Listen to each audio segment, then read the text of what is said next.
সবাইকে আমন্ত্রণ জানাচ্ছি যমুনা ডেস্কে। শুরুতেই জানিয়ে দেব শিরোনাম। ভারতে এই প্রথম দিনে লাখের বেশি সংক্রমণ, মহারাষ্ট্রে রাত্রিকালীন কারফিউ জারি, জাপানের 3 এলাকায় নতুন করে কড়াকড়ি আরোপ।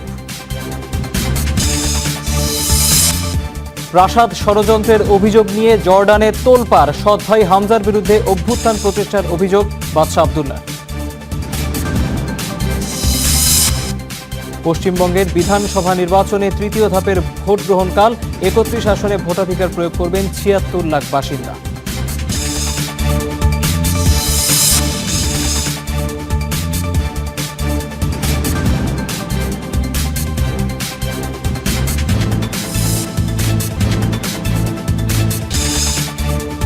ধসে ইন্দোনেশিয়া ও পূর্ব তিমুরে শতাধিক মানুষের মৃত্যু হয়েছে, এখনো অনেকে নিখোঁজ।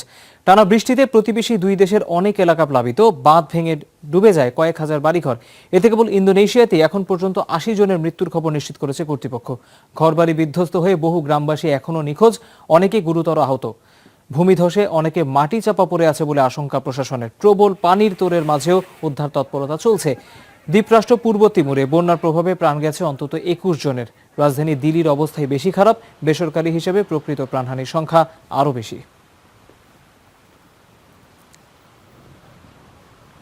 করোনা মহামারী শুরুর পর এখন পর্যন্ত রেকর্ড সংক্রমণ শনাক্তের সাক্ষী হল ভারত। একদিনে দেশটিতে 1 লাখের বেশি মানুষের দেহে মিলল করোনা ভাইরাস। এই তালিকার শীর্ষ অবস্থানে মহারাষ্ট্র। রাজ্যটিতে বিস্তার রোধে কঠোর লকডাউন জারি করেছে উদ্ধব ঠাকরে সরকার।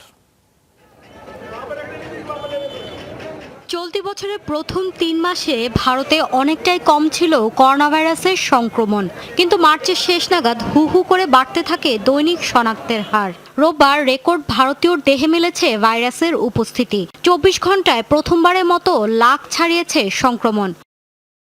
গেল 3 দিনেই এশিয়ার ঘনবসতিপূর্ণ দেশটিতে 3 লাখের কাছাকাছি মানুষের শরীরে মেলে কোভিড-19। মৃত্যুর সংখ্যাও গড়ে 500-র বেশি। স্বাস্থ্যবিদদের সংখ্যা আরও বাড়বে মৃতের সংখ্যা। প্রাণহানি আর সংক্রমণের দিক থেকে শীর্ষ অবস্থানে মহারাষ্ট্র। সবচেয়ে খারাপ পরিস্থিতি বাণিজ্যিক রাজধানী মুম্বাইয়ের। সে কারণে তড়িঘড়ি লকডাউন ঘোষণা করেছে উদ্ধব ঠাকরে সরকার, যার আওতায় টানা 12 ঘন্টার রাত্রিকালীন কারফিউ থাকবে। ছুটির দিনগুলোতে থাকবে সম্পূর্ণ লকডাউন। রাত 8টা থেকে সকাল 7টা পর্যন্ত জারি থাকবে কারফিউ। কেবল জরুরি কাজের জন্য নিয়োজিত যানবাহন পাবে চলাচলের সুযোগ। খেলাধুলার পার্ক, সমুদ্রতট আর গেটওয়ে অফ ইন্ডিয়া খোলা জায়গা হলেও থাকবে কড়াকড়ি। এছাড়া 4-5 জনের বেশি মানুষও জমায়েত হতে পারবেন না, তাতে জরিমানা গুনতে হবে।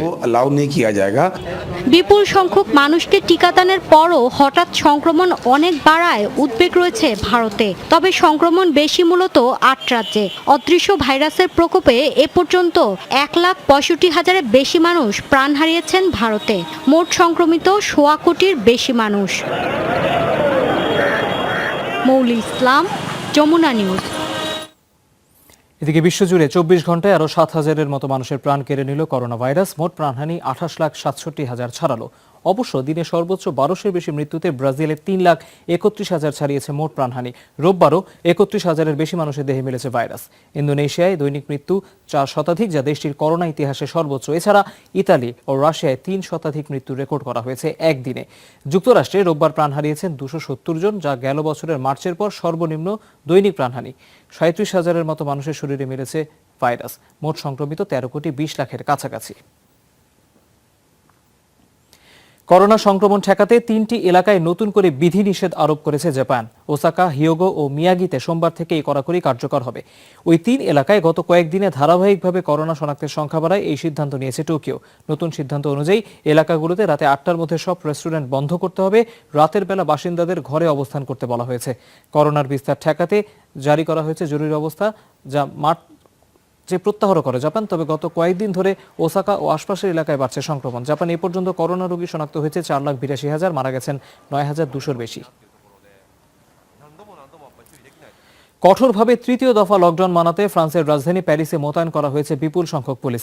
ইস্টার সানডের 3 দিনের ছুটি উপলক্ষেই লে দ্য ফ্রান্স অঞ্চলে মোতায়েন করা হয়েছে 6,600 নিরাপত্তা সদস্য। বিভিন্ন পয়েন্টে বসানো হয়েছে তল্লাশি চৌকি। ভ্রাম্যমাণ টহল পুলিশরা খতিয়ে দেখছেন লকডাউন নীতিমালা মান্য করার নানা দিক। গেল সপ্তাহেই জনসম্মুখে অ্যালকোহল নিষিদ্ধ এবং মাস্ক পরা বাধ্যতামূলক করে সরকার। এছাড়া 6 জনের বেশি মানুষ জমায়েতের উপরও নিষেধাজ্ঞা দেওয়া হয়। যারাই নীতিমালা লঙ্ঘন করবেন গুনতে হবে 135 ইউরো বা 13,500 টাকা। বন্দী যুবরাজের বিরুদ্ধে প্রাসাদ ষড়যন্ত্রের অভিযোগ তুলেছে জর্ডান। দেশটি বলছে ক্ষমতার লোভে অভ্যুত্থান চেষ্টার ষড়যন্ত্র করছিলেন বাদশাহ আবদুল্লাহর সৎ ভাই হামজা। দেশের নিরাপত্তা বিঘ্নিত করতে বিদেশি শক্তির সহায়তা নেওয়ারও অভিযোগ রয়েছে। রোববার রাজপুত্রকে বন্দী করার পর থেকেই তোলপাড় চলছে মধ্যপ্রাচ্যে। সৌদি আরব সহ বিভিন্ন দেশ সমর্থন জানিয়েছে বাদশাহ আবদুল্লাহকে। আরব বিশ্বে সবচেয়ে স্থিতিশীল দেশ হিসেবে পরিচিত জর্ডানের প্রাসাদে এমন অস্থিরতা চলছে টের পাওয়া যায়নি আগে। 22 বছর ধরে মোটামুটি নির্বিঘ্নে মসনদে বাদশাহ আবদুল্লাহ শান্তিপূর্ণ সহাবস্থানে ছিলেন সৎ ভাই হামজা। যুক্তরাজ্যের সামরিক প্রশিক্ষণ নেওয়া যুবরাজ বেশি আলোচনায় ছিলেন তার স্কাই ডাইভিং ও অন্যান্য অ্যাডভেঞ্চারের জন্য। কিন্তু রোববার হঠাৎই ভাইয়ের বিরুদ্ধে অভিযোগ নিয়ে দৃশ্যপটে হামজা জানান বন্দী করা হচ্ছে তাকে। বাইরে যাওয়া বা যোগাযোগ সম্পূর্ণ নিষিদ্ধ, বাড়ির সব ধরনের সংযোগ বিচ্ছিন্ন। অভিযোগ বিদেশিদের সাথে আতাতের মাধ্যমে দেশ ধ্বংসে লিপ্ত আমি, কিন্তু ক্ষমতাসীন নেতারাই দুর্নীতিবাজ, অযোগ্য। রোববারই সরকার জানায় অভ্যুত্থান চেষ্টার সাথে জড়িত ছিলেন প্রিন্স। ষড়যন্ত্র করছিলেন বিদেশি শক্তি এবং কয়েকটি উপজাতি গোষ্ঠীকে সাথে নিয়ে। দেশবাসী এবং আন্তর্জাতিক মহলের সহানুভূতি আদায়ে এসব ভিডিও বার্তা অস্থিরতা উস্কে দিতেই তার এই উদ্যোগ। বহুদিন ধরেই রাজপুত্র রয়েছেন নজরদারিতে, নিয়মিত বিদেশিদের সাথে করতেন আতাত। একই অভিযোগে অন্তত 16 জনকে গ্রেপ্তার করা হয়েছে। সৌদি আরব সহ মধ্যপ্রাচ্যের অনেক নেতা আনুষ্ঠানিক বিবৃতিতে বাদশাহ আবদুল্লাহর প্রতি সমর্থন অব্যাহত রাখার আশ্বাস দিয়েছে। তবে বিশ্লেষকদের পরামর্শ, ভাইদের ক্ষমতার দ্বন্দ্ব প্রাসাদের মধ্যেই সীমাবদ্ধ থাকা উচিত। জনসম্মুখে কোনো প্রিন্সকে দোষারোপ করা জর্ডানের জন্য একেবারেই নতুন বিষয়, কেননা রাজপরিবারের সংকটগুলো বরাবর লোকচক্ষুর আড়ালেই সমাধান হয়। এবারও বলবো, কোনো ভুল ত্রুটি হলে সেসব নিয়ে আলোচনায় বসুন। অনেকগুলো প্রশ্ন সামনে এসেছে। প্রথমটি হলো, কারা এই বিদেশি শক্তি যাদের সাথে আতাত ছিল প্রিন্সের, এবং দ্বিতীয় বিষয় নিরাপত্তা, স্থিতিশীলতা এবং কিছু ইস্যুতে জর্ডানের ভূমিকা দমনে চলছিল ষড়যন্ত্র। সেসব ইস্যু কি? জর্ডানের প্রয়াত বাদশাহ হুসেন এবং চতুর্থ স্ত্রী রানী নূরের সন্তান হামজা।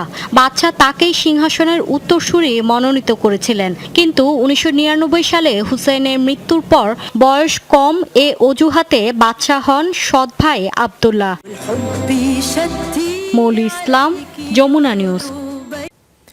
ভারতের পশ্চিমবঙ্গের বিধানসভা নির্বাচনের তৃতীয় ধাপে 31 আসনে ভোট কাল। স্থানীয় সময় সকাল থেকে শুরু হয়ে ভোট গ্রহণ চলবে সন্ধ্যা 6:30 পর্যন্ত।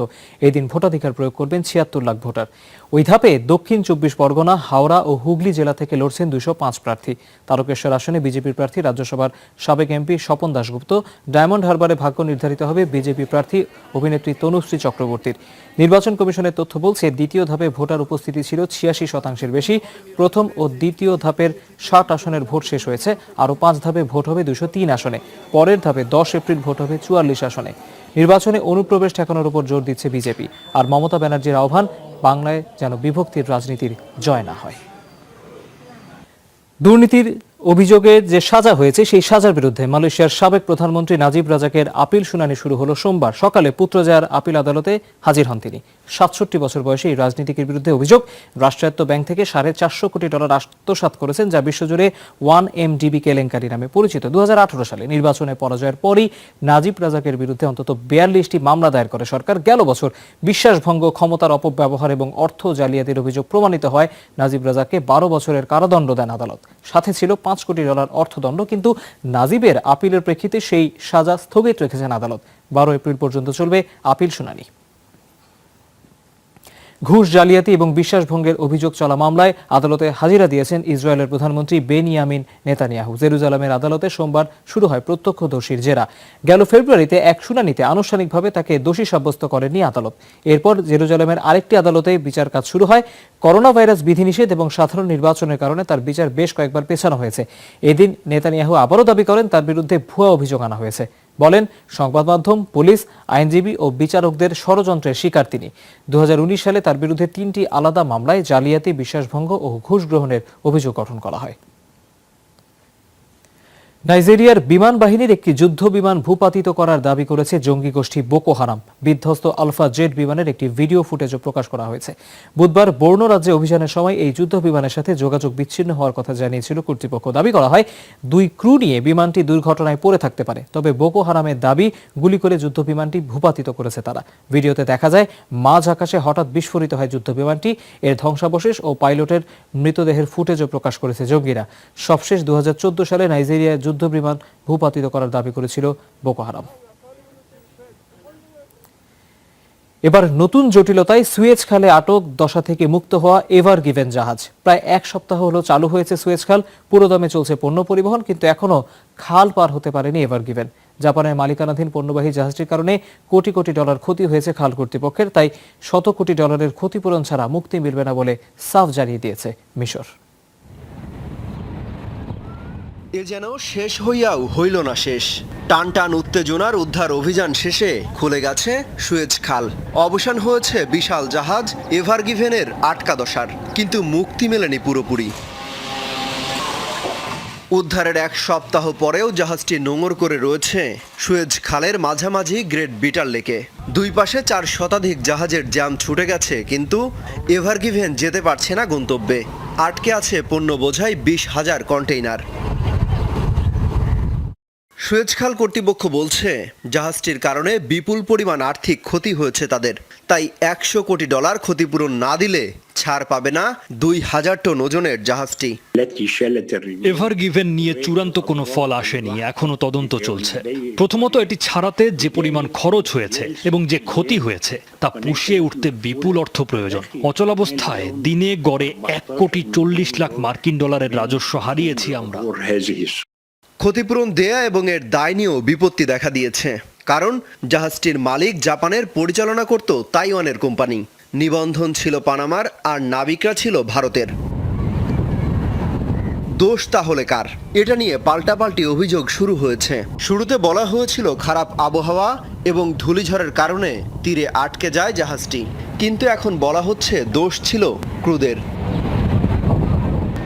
400 মিটার লম্বা এরকম বড় জাহাজ প্রতিদিনই পার হচ্ছে, এমনকি এভার গিভেনের সামনের জাহাজও নির্বিঘ্নে পার হয়ে গেছে। তাহলে এটা আটকালো কেন? এমন প্রশ্নের মুখে জাহাজে থাকা 25 ভারতীয় ক্রু। এ নিয়ে শাস্তির আশঙ্কাও করছেন তারা, তবে যান্ত্রিক কোনো গোলযোগ ছিল কিনা তা নিয়ে চলছে তদন্ত। ক্ষতিপূরণ সহ নানা জটিলতা এরই মধ্যে একটি মামলা শুরু হয়েছে লন্ডনে, যা নিষ্পত্তি হয়ে জাহাজটি ছাড়া পেতে দীর্ঘ সময়ের ব্যাপার বলে মনে করছেন বিশেষজ্ঞরা। 1869 সালে চালু হওয়া খালটি কয়েক দফা সংস্কারের পর এর দৈর্ঘ্য দাঁড়ায় 193 কিলোমিটারে। এতে কমে গেছে প্রায় 10,000 কিলোমিটার পথ। সব দেশের জাহাজ চলাচলের জন্য উন্মুক্ত এই খালের উপর নির্ভরশীল বিশ্ব বাণিজ্যের 12%। প্রায় 1 সপ্তাহ বন্ধ থাকায় দৈনিক 950 কোটি ডলারের ক্ষতি হয়েছে বিশ্বজুড়ে। এমনকি সুয়েজ খাল কর্তৃপক্ষেরও দৈনিক ক্ষতির পরিমাণ 1.5 কোটি ডলার। অমিত হাসান রবিন, যমুনা নিউজ। মিয়ানমারের সেনা অভ্যুত্থানের পর থেকে সহিংসতায় অন্তত 557 জন প্রাণ হারিয়েছেন, এখনো বন্দী 2600-র বেশি মানুষ। সোমবার পর্যবেক্ষক সংস্থা AAPP এই তথ্য জানায়। বিবৃতিতে বলা হয়, দেশটিতে গৃহবন্দিত্ব থেকে মুক্তি পেয়েছেন 2 অস্ট্রেলীয় নাগরিক। এরই মাঝে ইয়াঙ্গুন থেকে দেশের পথে রওনা দিয়েছেন তারা। খ্রিস্টানদের অন্যতম ধর্মীয় অনুষ্ঠান ইস্টার সানডেতে ডিমের ওপর জান্তাবিরোধী স্লোগান লিখে ভিন্নধর্মী প্রতিবাদ জানান বিক্ষোভকারীরা। রাতভর দেশটির গুরুত্বপূর্ণ সব শহরে চলে সাঁড়াশি অভিযান। নিরস্ত্র বেসামরিক নাগরিকদের পেটানোর নতুন ভিডিও সামনে আনেন আন্দোলনকারীরা। এদিকে পার্বত্য অঞ্চলগুলোতে অব্যাহত বিমান অভিযানের প্রতিবেশী ভারত ও থাইল্যান্ডে আশ্রয় নিচ্ছেন হাজারো মানুষ। যুক্তরাষ্ট্রের ফ্লোরিডায় জারি করা হলো জরুরি অবস্থা। রোববার টাম্পা বে এলাকায় রাসায়নিক বর্জ্য ফেলার জলাধারে ফাটল ধরায় এই সিদ্ধান্ত নেওয়া হয়। গভর্নর রন ডেসান্তিস জানান, বিষাক্ত পানি ছড়িয়ে পড়ায় পাইনি পয়েন্ট জলাধারের চারপাশের এলাকায় সতর্কতা জারি করা হয়েছে। বন্ধ রয়েছে মহাসড়ক, কারণ পানির চাপে ধস এবং বন্যার আশঙ্কা রয়েছে। ওই এলাকার 300-র বেশি বাড়িঘরের বাসিন্দাদের নিরাপদ স্থানে সরিয়ে নেওয়া হচ্ছে। 77 একরের ওই জলাধারে ফসফরাস এবং নাইট্রোজেন মেশানো লাখ লাখ গ্যালন পানি ধরে রাখা হয়। যেখানে ফাটল ধরা পড়েছে সেটি শুক্রবার থেকে দ্রুতই মেরামতের কাজ চলছে। প্রাথমিকভাবে পাম্পের মাধ্যমে বের করা হচ্ছে জলাধারের পানি। এর ফলে ফাটলের নিচেই থাকছে পানির স্তর। পর্যটক টানতে খুলে দেয়া হলো কাশ্মীরের অনিন্দ্য সুন্দর টিউলিপ বাগান। মহামারীর মধ্যেও ভূস্বর্গে বাড়ছে ভ্রমণ পিপাসুদের ভিড়।